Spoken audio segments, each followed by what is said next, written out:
മുൻ പ്രതിപക്ഷ നേതാവ് കേരളത്തിന് പുറത്തുള്ള സ്പിരിറ്റ് നിർമ്മാണ കമ്പനി പ്രതിനിധികളുമായിട്ട് കൂടിക്കാഴ്ച നടത്തിയിട്ടുണ്ടോ?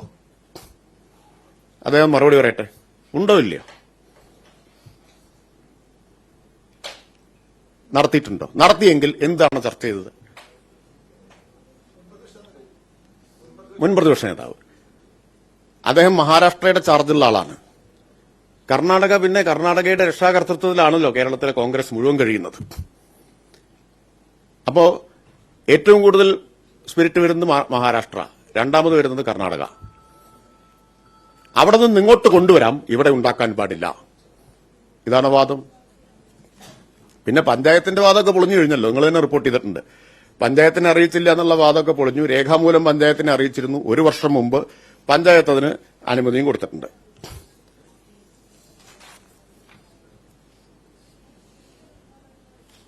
ശരി, തൽക്കാലം ഇപ്പൊ ചുരുക്കാം. ഇനി ചോദ്യങ്ങളാവാം.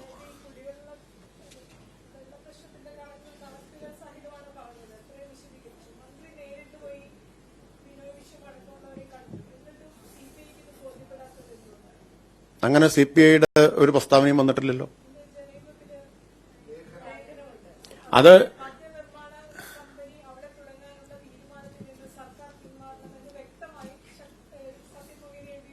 ഇത്രയും വസ്തുതകൾ വിശദീകരിച്ചാൽ അത് അവർക്കും ബോധ്യം വരും. ഞാൻ ഇത്രയും വസ്തുതയൊന്നും വിശദീകരിച്ചിട്ടുണ്ടായിരുന്നില്ല. വെള്ളത്തിന്റെ ഇത്രയും വിശദമായ ചർച്ചയും വന്നിട്ടില്ല. ഇത് വിശദീകരിച്ചാൽ സാധാരണഗതിയിൽ ആർക്കും ബോധ്യം വരാതിരിക്കില്ല. എല്ലാവർക്കും ബോധ്യം വരും. പ്രതിപക്ഷ നേതാവിനും മുൻ നേതാവിനും മാത്രമേ അംഗീകരിക്കാൻ പ്രയാസമുണ്ടാവൂ. സാധാരണ കേരളത്തിലെ സാമാന്യ ബുദ്ധിയുള്ള ഏത് മനുഷ്യർക്കും മനസ്സിലാവുന്ന, ആർക്കും നിഷേധിക്കാൻ കഴിയാത്ത കണക്കുകളാണ് വെള്ളത്തിന്റെ കാര്യത്തിലൂടെ പറഞ്ഞത്.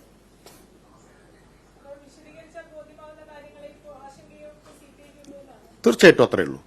വെള്ളത്തിന്റെ കാര്യത്തിൽ ഞാൻ കണ്ടില്ല ഇന്നത്തെ ജനയുഗം ലേഖനം. അതിലങ്ങനെ ചൂണ്ടിക്കാണിക്കുന്നുണ്ടെങ്കിൽ വെള്ളത്തിന്റെ കാര്യത്തിൽ തൃപ്തികരമായിട്ടുള്ള വിശദീകരണമാണിത്. അല്ലെങ്കിൽ നിങ്ങൾക്ക് ഈ കണക്കുകൾ ഏതെങ്കിലും തെറ്റാണ് എങ്കിൽ, അതെ, കൃഷിക്ക് വെള്ളം എത്തണം എന്നല്ലേ ആവശ്യം. അതിനുള്ള വെള്ളം ഉണ്ടെന്നാ പറഞ്ഞത്. അപ്പൊ അതിന്റെ കണക്കല്ലേ വിശദീകരിച്ചു. ഞാൻ വീണ്ടും വിശദീകരിക്കണം. വേറെ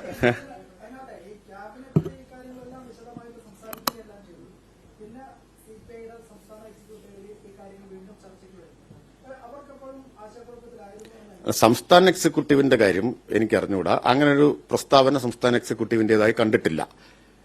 അത് കണ്ടിട്ടില്ല. ഇപ്പൊ നിങ്ങൾ പറയുന്നു ഇന്ന് ജനയുഗത്തിൽ ലേഖനമുണ്ട് വെള്ളത്തെ സംബന്ധിച്ച്. വെള്ളത്തിന്റെ കാര്യത്തിൽ ഇപ്പൊ വ്യക്തത വരുത്തി, കണക്ക് സഹിതം.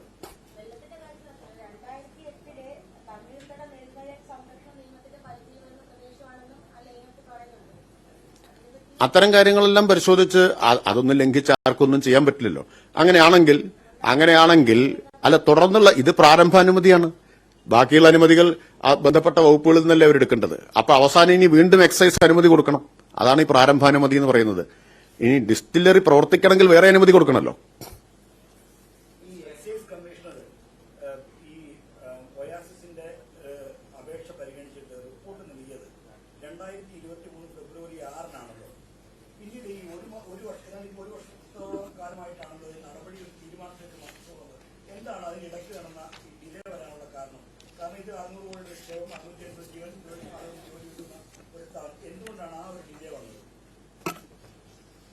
എങ്ങനെയാണ്? എക്സൈസ് കമ്മീഷണർ സർക്കാരിലേക്ക് അന്തിമ റിപ്പോർട്ട് നൽകിയത് 28/5/2024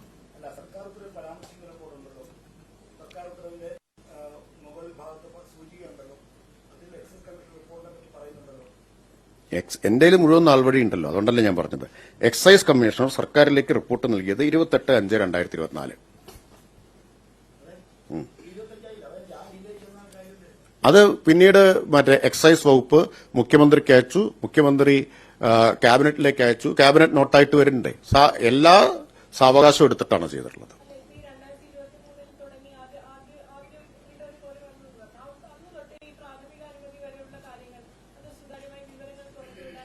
ഒരു പ്രയാസമില്ല. ഇതില് ഒരു കാര്യത്തിലും ഞങ്ങൾക്ക് ഒരു കാര്യത്തിലും ഒരാശങ്കയോ ഒന്നുമില്ല. അതുകൊണ്ടല്ലേ ഈ ക്യാബിനറ്റ് നോട്ട് തന്നെ നിങ്ങൾക്ക് കിട്ടുന്നത്. അപ്പൊ അതിനെപ്പറ്റി നിങ്ങൾ ആരും ചോദിച്ചതുമില്ല. നിങ്ങൾക്ക് വ്യക്തമായിട്ടുണ്ടാവും ഞാൻ വിചാരിക്കുന്നു.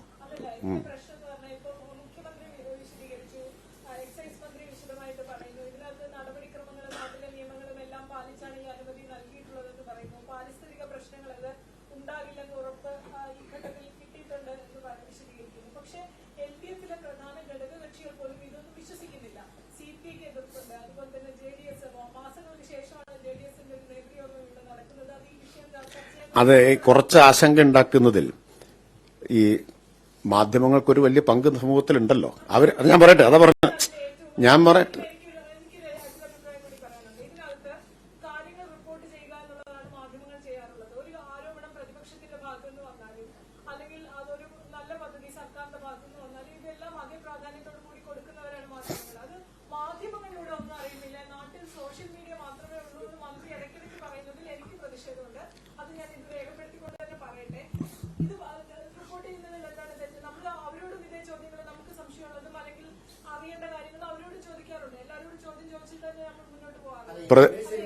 അല്ല, ഒരാളുടെ കഴിഞ്ഞിട്ട് മറുപടി പറയണ്ടേ? അത് കഴിഞ്ഞിട്ട് ഞാൻ പറയാം.